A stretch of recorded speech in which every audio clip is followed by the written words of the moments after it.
Mike Zimmer said some interesting things on a Zoom call earlier today about players and vaccinations. He said that unvaccinated players, it's going to be harder this season. They'll have to wear masks. They'll have to travel in separate buses and various different things. I'm wondering what your thoughts are on the difference potentially this season between vaccinated and unvaccinated players, and also, have you been vaccinated? I choose to keep my medical history private, as with anything else that goes on. But, it'll be a lot like last year to that degree. We've already lived it for one season, and it's a fluid situation, as it has been since the COVID pandemic began. So we'll kind of take it 1 week at a time, 1 month at a time, see where we are when we get to the season. And, it's so important that we focus on football, as well, and really making sure that we're winning football games. That's really what it'll be about. Well, Kirk, regarding football, the team has kind of, said it could be a competitive advantage to get it. Like, how do you weigh that in terms of just knowing that if you choose to get it, or if you haven't, whatever, how do you decide on that compared to the football side of things and being available every game?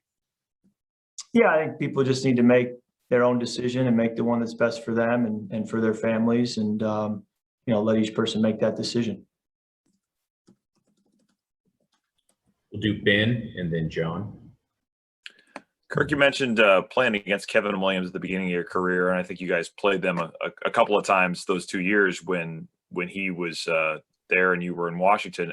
What do you remember about some of those games? And I guess specifically the one, I think he jumped in at nose tackle and in 13 and had a couple sacks against you guys. What do you just remember about him lining up against him? Yeah, he played nose in 13. I didn't play in that game, but I specifically remember as we were preparing for that game, getting on the plane to go to that game, our offensive line was hoping that he was going to come down with something or be out for that week, because they said, everybody's good in the NFL and every three technique is good, but they were telling me, and I was a young player still learning the league, they said this guy's on a whole different level, and so that told me something about the type of player he was, and he did move into nose for that game, and that was kind of near the tail end of his time in Minnesota, but I believe played against him later on, maybe 14 or 15 when he was with Seattle and New Orleans. So and just seeing him today, talking with him, having him talk to the team briefly, you just kind of see what made him a great player. You could tell he's not a self-promotional guy. He's just someone who goes to work, was a great team player, and was going to do his job and be a professional. And when you combine that with that mindset, with the abilities he had, it's how you get the final result of, 5-time All-Pro, 6 Pro Bowls, and ultimately being a Ring of Honor player. Hey, Kirk, just wanted, you've been in a lot of these mini camps and things at this point in your career. I just wonder what you kind of look for in terms of the feel of yourself and in an offense and in the rhythm of an off season, to say that once you guys break here, what translates going into training camp and how the year is going to start out for you guys. I think that's a great question, because it's a question I've been asking myself throughout this offseason program, because you do evaluate every day yourself, you evaluate your comfort level, you evaluate, how your offense is playing and if you're up to par. And it can be difficult to do that, because at times you have to factor in, what is game like, what isn't game like. Is that an excuse? Is that a legitimate explanation for what's taking place? Is there ever a time where it's easier in practice than it will be on game day? And so do you get a false sense of security because the success is not going to carry over to Sunday if it's not more like game day? For example, the pass rush, we're not getting a full speed pass rush right now. And so you get a little bit of a false sense of security in the pocket, and it's harder to evaluate how your timing is and how your feel of playing in the pocket is. So there is a little bit of, let's see the real thing come Sunday, in the fall. And it can be a little difficult to know what it's going to be like. At the same time, you try to get the most out of practice. And quite frankly, this is as good as we can get.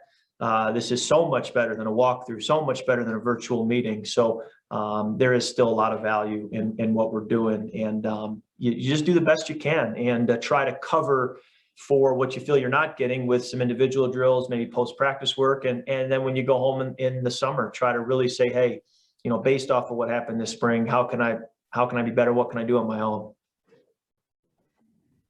Dave Campbell, think back to Chris. Hey, Kirk, every year you've been here with the Vikings, there's been an offensive lineman drafted high, come and played right away as a rookie. Looks like you may have that situation again. Just with this young offensive line as a whole, what is sort of the most important thing to continue to happen so that it's ready to go September 12th or whatever the date of the opener is? Well, we got to get the full speed practices going. I think it's there's a place for going half speed or kind of easing through it, especially early. I think it allows players to get comfortable with their rules and the different fronts they'll face and pressures and how they may have to pass off a stunt and to be able to kind of mentally go through that at half speed. I think there's tremendous value there, but then at some point you do have to take it up a notch and take it to full speed, and that gets you ready for Sunday. And we're not quite there yet, but we'll get there, when we get the pads on and can do that. And the preseason games help. And, every player has their own pieces to work on and get more comfortable with. And, we got to get guys healthy or stay healthy so they can be on the field, getting those reps and that experience. And, it's just a gradual progression as we build here towards early September. Yeah, Kirk, I'm wondering if you could maybe kind of summarize how Kellen Mond has looked throughout spring drills. Yeah, he's done a nice job picking up the scheme and, with the reps he's getting, trying to make plays and, just kind of on that same process of building his game as he goes through the OTAs of summer and training camp. Nathan Arif. Hey, Kirk. Yesterday, Adam was talking about Klint and just kind of what this offense has become since he's taken over the OC duties. We've heard this before, when it went from Kevin to Gary, it wasn't Gary's scheme. It was the 2020 Vikings offense. And Adam kind of said something similar, that it's not his dad's offense. It's the 2021 Vikings offense. How have you seen Klint kind of implement his finishing touches on it and things that might be different from Gary, but still within the larger umbrella of the entire scheme? Yeah, the league evolves every year, so it is always fluid to say, what are we going to do year to year? I remember last year, one of our best plays in the red zone that both Adam and Justin caught a lot of touchdowns on was a play that we didn't carry in 2019. It was a brand new play. That was off-season study by our coaches to say, hey, this is something we think could really help us. It's a new wrinkle. At the time it's installed, at the time you practice it, you don't know what kind of weight it's going to carry during the season. And you get to the end of the year and it accounts for, I don't know, maybe a half dozen touchdowns. So you say, hey, that I don't know if that's Gary Kubiak's offense or Mike Shanahan's offense. That's just the 2020 Vikings offense. And then same thing happens hopefully in 2021 where you add wrinkles, you see how the league evolves because defenses are smart and they're going to go back and watch and study and try to take things away. And if you get too comfortable in saying, well, we run this system and, it always works, I think that's where defenses can get caught up to you. So there just has to be this constant minor evolution each year to provide wrinkles and have a plan to adjust how defenses choose to attack you.